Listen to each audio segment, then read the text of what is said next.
Guys, Dr. Snellgrove here, just recording a quick video for our second essay in integrated reading and writing. And so this one is a little less on rails, you might say, video game term, than the previous one. But basically, you are picking some kind of myth. So you're getting to pick what you write about, right? You're picking some kind of myth here. And the qualification for myth is something that we don't have scientific evidence for, something that we don't have definitive proof for. So this can be fun stuff. This could be Bigfoot. This could be, aliens, stuff of that nature, right?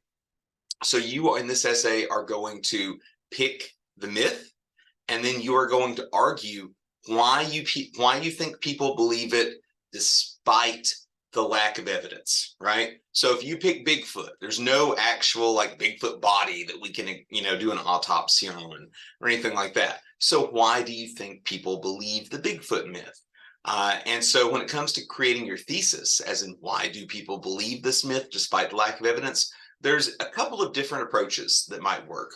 The one that most of my students historically prefer is to, break down at least 3 reasons. It's like, hey, people believe in Bigfoot because of movies, television shows, and, YouTube videos or something like that. So that'd be 3 different things that maps out to what you're going to talk about, of course, in your different body paragraphs. But you might have noticed that technically everything that I just listed there is a form of media, right? The idea that's like, okay, movies, television shows, YouTube videos. So you could also have a thesis like, people believe in Bigfoot despite the lack of evidence due to media influence. That's fine.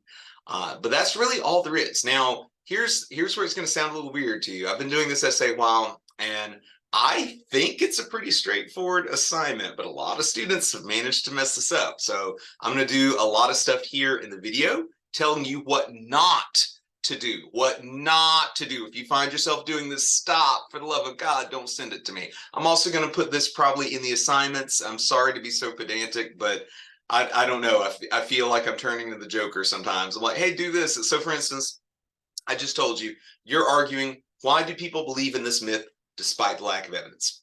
That's it. But I will always inevitably get students that will argue. I'm going to argue why this is a myth. That's not the assignment, right? I'm going to argue why this is actually true. Like, no, that's not the assignment. So just stay on focus. And I'll go ahead and give you a hint. Like, I'm not trying to micromanage the essay or do any of your outlining or plotting for you, but the Bigfoot example I gave earlier, it's not a coincidence that I focused on media.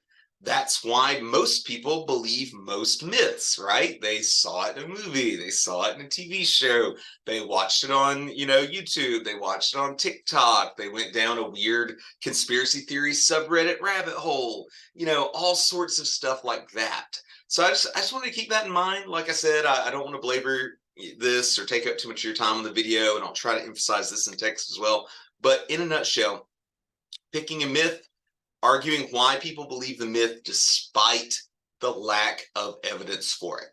That's it. That's all. So if you guys have any questions, please, please, please just feel free to email me. Feel free to text me at 863-835-2399. And y'all have a good one. Bye.